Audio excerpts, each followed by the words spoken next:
আমাদের বাংলাদেশকে নিয়ে আমাদের প্রিয় নবী হযরত মুহাম্মদ সাল্লাল্লাহু আলাইহি সাল্লাম আরো 1400 বছর আগে কি ভবিষ্যৎবাণী করে গিয়েছিলেন, বিস্তারিত দেখতে থাকুন এবং সর্বোচ্চ শেয়ার করুন। প্রিয় বাংলাদেশ, তোমার এই চিরসবুজ মায়াভরা মাটির নিচে কি এমন রহস্য লুকিয়ে আছে যা স্বয়ং রহমতের নবী আজ থেকে 1400 বছর আগে ইঙ্গিত করে গেছেন? ওগো নদীমাতৃক পলিমাটির দেশ, তোমার প্রতিটি ধূলিকণা কি জানে তারা কত বড় এক ইতিহাসের সাক্ষী হতে যাচ্ছে? আসমানি ফয়সালায় তোমার নাম হয়তো সরাসরি ওই সোনালী হরফে লেখা নেই, কিন্তু বিশ্বনবীর পবিত্র জবান থেকে নিঃসৃত হওয়া সেই মহান যুদ্ধের বর্ণনায় তোমার এই ভূখণ্ডের মানচিত্র স্পষ্টভাবে ভেসে ওঠে। এই জনপদ, যেখানে আজ কোটি কোটি মুমিনের হৃদয়ে আল্লাহর নাম অনুরণিত হয়, যেখানে ফজরের আজানে আকাশ বাতাস মুখরিত হয়, সেই বাংলাদেশের মাটি কি তবে সেই প্রতিশ্রুত বিজয়ের প্রধান কেন্দ্রবিন্দু? হে বাংলার মুসলমান, আজ বুক ভরা কান্না আর একরাশ আকুলতা নিয়ে শোনো তোমাদের সেই গৌরবের কাহিনী, যা জানলে তোমার শরীরের পশম দাঁড়িয়ে যাবে আর চোখের কোণে জল টলমল করে উঠবে। আমাদের প্রিয় নবী হযরত মুহাম্মদ মুস্তাফা সাল্লাল্লাহু আলাইহি ওয়াসাল্লাম যখন মদিনার পবিত্র মাটিতে দাঁড়িয়ে পূর্বাকাশের দিকে তাকাতেন, তখন তিনি এক শীতল প্রশান্তি অনুভব করতেন। তিনি বলতেন, আমি হিন্দ বা পূর্ব দিক থেকে ঈমানের সুশীতল বাতাস অনুভব করছি। সুবহানাল্লাহ! চিন্তা করে দেখো, যে সময়ে এই জনপদে কোনো ইসলামের আলো পৌঁছায়নি, যখন মানুষ অন্ধকারে নিমজ্জিত ছিল, তখন মরুভূমির সেই মহামানব আমাদের এই অঞ্চলের জন্য দোয়া করে গেছেন। আজ আমরা যে বাংলাদেশে বাস করি তা সেই বৃহত্তর হিন্দেরই এক অবিচ্ছেদ্য অংশ। রাসূলুল্লাহ সাল্লাল্লাহু আলাইহি ওয়াসাল্লাম গাজওয়াতুল হিন্দ বা হিন্দের যুদ্ধের কথা যখন বলতেন, তখন তার কণ্ঠস্বরে এক অদ্ভুত গম্ভীরতা খেলা করত। তিনি বলেছিলেন, আমার উম্মতের দুটি দল এমন হবে যাদেরকে মহান আল্লাহ তাআলা জাহান্নামের আগুন থেকে মুক্তি দিয়েছেন। একটি দল হলো যারা ঈসা ইবনে মরিয়মের সাথে থাকবে, আর অন্যটি হলো যারা হিন্দের যুদ্ধে অংশগ্রহণ করবে। ওগো বাংলার যুবক, ওগো আল্লাহর পথের পথিক, তুমি কি উপলব্ধি করতে পারছো তোমার এই জনপদ কতটা সৌভাগ্যবান?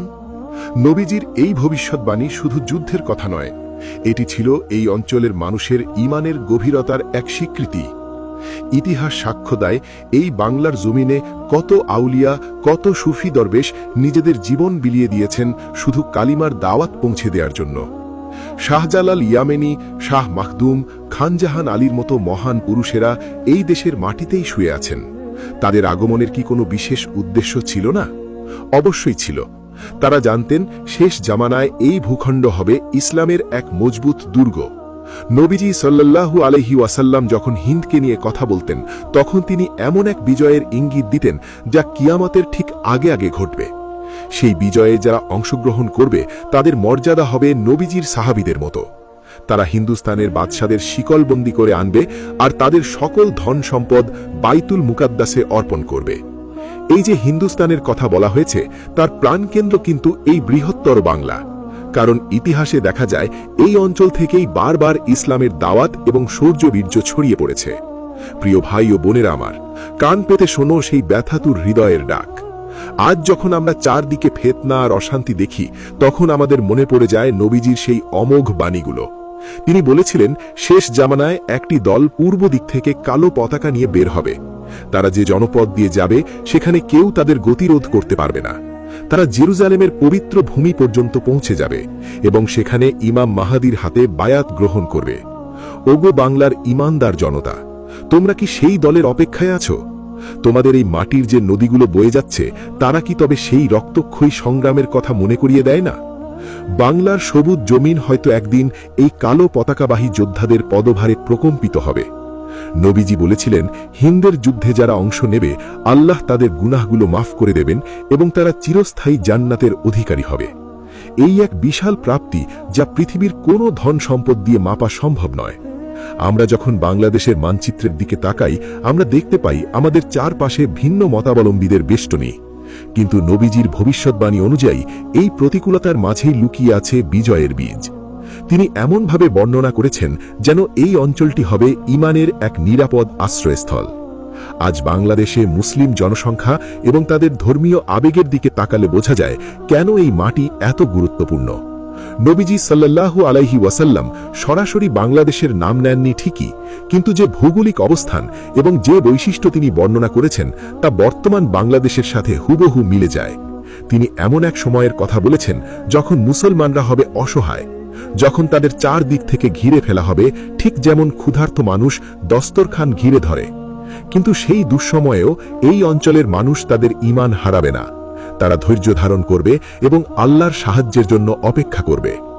ওগো রহমতের নবী, আপনার সেই পবিত্র দুয়ার ছায়া কি আজ আমাদের এই বাংলার আকাশে বিস্তৃত নেই? অবশ্যই আছে, আর সেই ছায়াতলেই গড়ে উঠবে আগামীর সেই অপরাজেয় সেনাদল। হে বাংলার মায়েরা, আপনারা কি জানেন আপনাদের গর্ভে যে সন্তানরা বড় হচ্ছে তারা হয়তো সেই গাজওয়াতুল হিন্দের মহান সেনানী? আপনাদের স্নেহে, আপনাদের দোয়ায় কি তবে সেই বীরত্বের বীজ বপন করা হচ্ছে না, যা একদিন বিশ্বকে অবাক করে দেবে?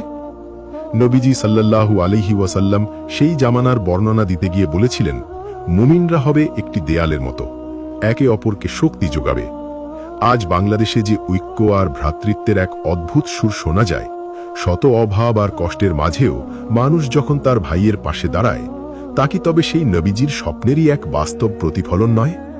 প্রতিকূলতার মাঝেও আমরা যখন একে অপরের হাত ধরি, তখন মনে হয় যেন পর্দার আড়ালে এক অলৌকিক শক্তি আমাদের পথ দেখাচ্ছে। তিনি বলেছিলেন, আমার উম্মতের এই দলটিকে আল্লাহ তাআলা জাহান্নামের আগুন থেকে নিরাপদ করেছেন। এর চেয়ে বড় পাওয়া, এর চেয়ে বড় সৌভাগ্য আর কি হতে পারে? দুনিয়ার এই নশ্বর জীবন তো আজ আছে কাল নেই।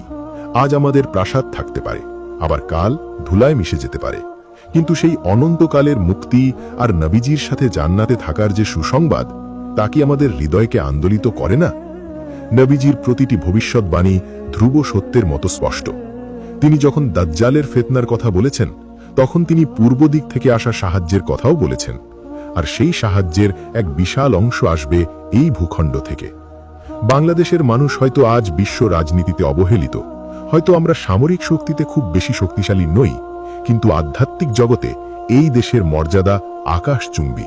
নবীজি সাল্লাল্লাহু আলাইহি ওয়াসাল্লাম যখন সিদরাতুল মুনতাহায় আল্লাহর সাথে কথোপকথন করছিলেন, যখন তিনি তার উম্মতের প্রতিটি প্রান্তের মানুষের জন্য চোখের জল ফেলেছিলেন, তখন কি এই পলিমাটির দেশের মুমিনদের কথা তার মনে পড়েনি? অবশ্যই পড়েছিল। তার সেই রোনাজারি আর দুয়ার বরকতেই আজ আমরা এই কঠিন সময়েও ঈমানের উপর টিকে আছি।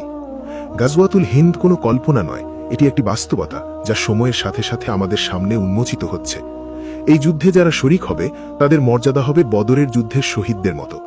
চিন্তা করে দেখুন, 1400 বছর পর আল্লাহ আমাদের এমন এক সুযোগ দেবেন যা আমাদের সাহাবীদের মর্যাদায় পৌঁছে দেবে।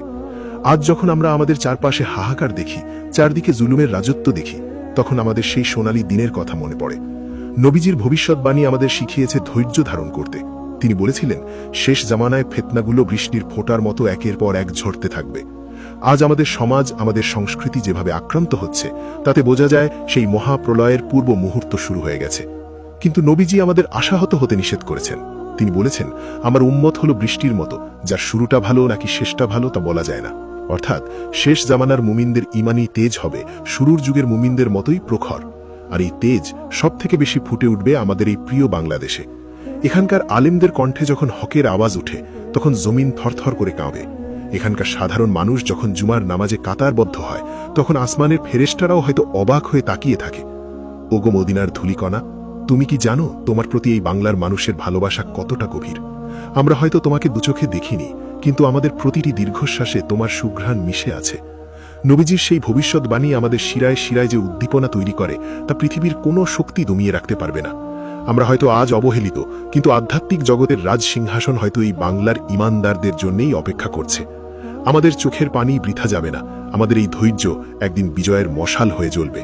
সেই সোনালী ভোরের অপেক্ষায় আমরা আজও সিজদায় পড়ে কাঁদছি। আমাদের প্রতিটি ঘর থেকে যেন এক একটি ওমর আর এক একটি খালিদ বিন ওয়ালিদ তৈরি হয়, যারা দিনের মর্যাদায় নিজেদের বিলিয়ে দিতে বিন্দুমাত্র দ্বিধা করবে না। নবীজির সেই ভবিষ্যৎবাণীগুলোতে বারবার এই অঞ্চলের কথা এসেছে এক বিশেষ মর্যাদায়। তিনি জানতেন এই অঞ্চলের মানুষ হবে আবেগপ্রবণ আর রাসূল প্রেমিক। তিনি জানতেন তার একটি ইশারায় এই বাংলার মানুষ জীবন দিতে দ্বিধা করবে না। আজ আমরা সেই পরীক্ষার দ্বারপ্রান্তে দাঁড়িয়ে আছি, যেখানে প্রতিটি পদক্ষেপ আমাদের ইতিহাসের সেই প্রতিশ্রুত গন্তব্যের দিকে নিয়ে যাচ্ছে। আমাদের নদীগুলোর কলতানে কি তবে সেই আগত বাহিনীর পদধ্বনি শোনা যাচ্ছে না? বাংলার সবুজ জমিন হয়তো একদিন এই কালো পতাকাবাহী যোদ্ধাদের পদভারে প্রকম্পিত হবে, আর সেই দিনটি হবে হকের চূড়ান্ত বিজয়ের দিন। আমরা শুধু সময়ের অপেক্ষা করছি সেই পবিত্র কাফেলার অংশ হওয়ার জন্য। নবীজি যখন হিন্দুস্তানের যুদ্ধের বর্ণনা দিতেন, তখন সাহাবীদের অন্তরে যে আগুনের শিখা জ্বলে উঠত, তা কি আজ আমাদের বাংলার প্রতিটি মুমিনের রক্তে প্রবাহিত হচ্ছে না? হযরত আবু হুরায়রা রাদিয়াল্লাহু আনহুর সেই আকুতি ছিল অমর। তিনি বলেছিলেন, হে আল্লাহর রাসূল, আমি যদি সেই যুদ্ধে অংশ নিতে পারি তবে আমি আমার সর্বস্ব বিলিয়ে দেব। যদি শহীদ হই তবে আমি হব শ্রেষ্ঠ শহীদ, আর যদি বেঁচে ফিরি তবে আমি হব সেই সৌভাগ্যবান যাকে মহান আল্লাহ জাহান্নামের আগুন থেকে চিরতরে মুক্তি দিয়েছেন। সুবহানাল্লাহ। সাহাবীদের সেই আরতি আজ বাংলার ঘরে ঘরে প্রতিধ্বনিত হচ্ছে। বাংলার এই পলিমাটি কি তবে সেই প্রতিশ্রুত কাফেলার জন্য তৈরি হচ্ছে না? যখন আমরা পৃথিবীর মানচিত্রের দিকে তাকাই, আমরা দেখি এই ছোট্ট জনপদটি চারপাশ থেকে ভিন্ন শক্তির বেষ্টনীতে আবদ্ধ। কিন্তু নবীজির ভবিষ্যৎবাণী আমাদের শিখিয়েছে যে প্রতিকূলতাই হল মুমিনের শক্তির আধার। উত্তরে সুউচ্চ হিমালয় আর দক্ষিণে উত্তাল বঙ্গোপসাগর, এই বিশাল প্রাকৃতিক প্রাচীরের মাঝে বাস করা কোটি কোটি তাওহিদি জনতা যেন এক একটি জীবন্ত তলোয়ার। নবীজি যখন পূর্ব দিক থেকে আসা সেই কালো পতাকাবাহী দলের কথা বলতেন, তখন অনেক গবেষক এই অঞ্চলের দিকেই ইঙ্গিত করেছেন। আজ যখন আমাদের এই সমাজের চারদিকে ফিতনা আর অনৈতিকতার সয়লাব, তখন আমাদের বুক ফেটে কান্না আসে। কিন্তু ঠিক সেই মুহূর্তে আমাদের মনে পড়ে যায় নবীজির সেই সান্ত্বনাদায়ক বাণী। অন্ধকার যখন সব থেকে বেশি ঘনীভূত হবে, তখনই উদিত হবে ইসলামের সেই সোনালী সূর্য। আমাদের এই বাংলাদেশের মানুষ যারা অর্ধাহারে অনাহারে থেকেও আল্লাহর নাম জপতে ভোলে না, যারা রাসূলের অপমানে রাজপথে বুক পেতে দিতে কুণ্ঠাবোধ করে না, তারাই কি তবে সেই বাহিনীর মূল শক্তি হবে না? যারা দুবেলা পেট ভরে খেতে পায় না, কিন্তু ঈমানের প্রশ্নে যারা হিমালয়ের মতো অটল, তাদের কি নবীজি ভুলে যেতে পারেন? কখনো না। তার সেই সুশীতল বাতাসের অনুভূতি ছিল আমাদের এই অকৃত্রিম ভালোবাসারই প্রতিদান। নবীজি বলেছিলেন, হিন্দের যুদ্ধে অংশগ্রহণকারী সেই দলই হিন্দুস্থানের রাজাদের শিকলবন্দি করে নিয়ে আসবে। এই রূপক অর্থের গভীরতা আজ আমাদের উপলব্ধি করতে হবে। এটি শুধু একটি সশস্ত্র সংগ্রাম নয়, এটি হলো বাতিলের অহংকার চূর্ণ করার এক খোদাই মহাপরিকল্পনা। আজ যখন আমরা আমাদের চারপাশে জুলুম আর অবিচার দেখি, তখন আমাদের অন্তর কেঁদে ওঠে। কিন্তু নবীজির সেই অমোঘ বাণী আমাদের সান্ত্বনা দেয় যে বিজয় খুব কাছেই। বাংলার এই উর্বর মাটিতে যে ঈমানের বীজ বপন করা হয়েছে, তা কি বৃথা যাবে? শাহজালালের সেই তলোয়ার আর শাহপরানের সেই আধ্যাত্মিক তেজ কি আজও আমাদের শিরায় শিরায় প্রবাহিত হচ্ছে না? আমরা হয়তো আজ ঘুমিয়ে আছি, হয়তো দুনিয়ার মায়াজালে আটকা পড়ে আছি, কিন্তু যখন চূড়ান্ত ডাক আসবে, তখন এই বাংলার প্রতিটি নদী, প্রতিটি প্রান্তর থেকে তাকবীরের ধ্বনি উঠবে।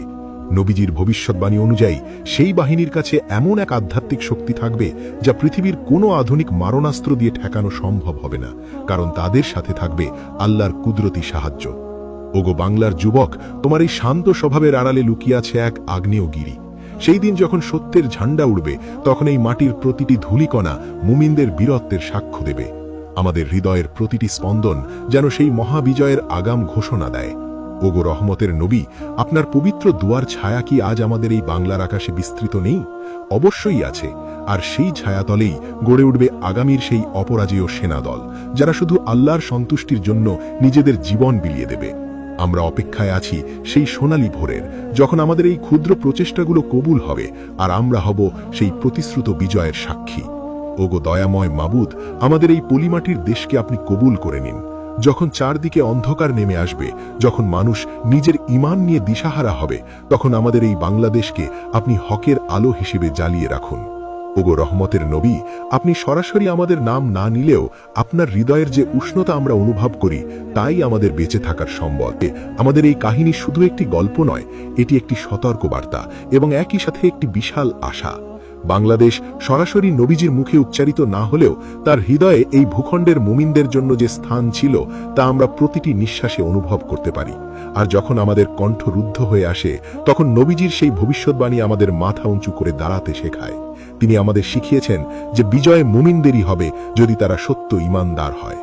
বাংলার নদীগুলো একদিন শুকিয়ে যেতে পারে, পাহাড়গুলো ধুলোয় মিশে যেতে পারে, কিন্তু নবীজির একটি কথাও মিথ্যে হবে না।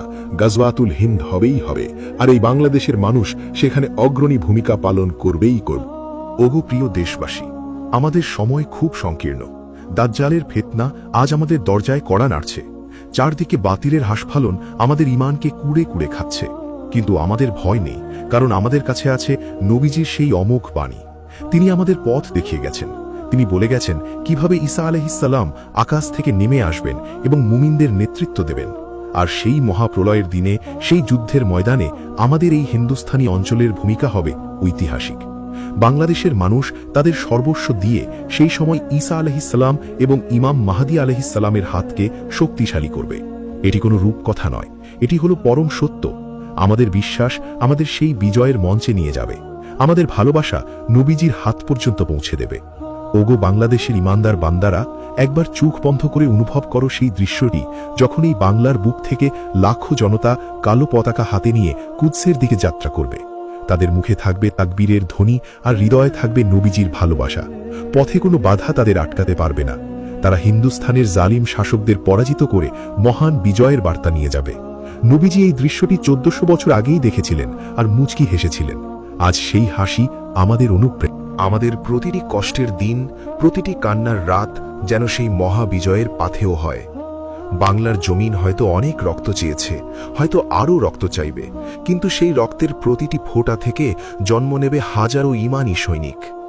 ওগো দয়াময় মাবুদ, আমরা বড় গুনাহগার, আমরা বড় অসহায়, কিন্তু আমাদের হৃদয়ে আপনার হাবিবের প্রতি যে ভালোবাসা তা তো আপনি জানেন।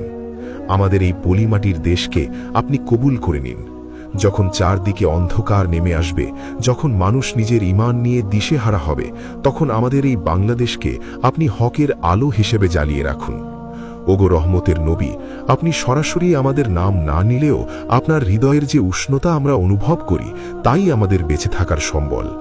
পরিশেষে আমাদের এই কাহিনী শুধু একটি গল্প নয়, এটি একটি সতর্কবার্তা এবং একই সাথে একটি বিশাল আশা।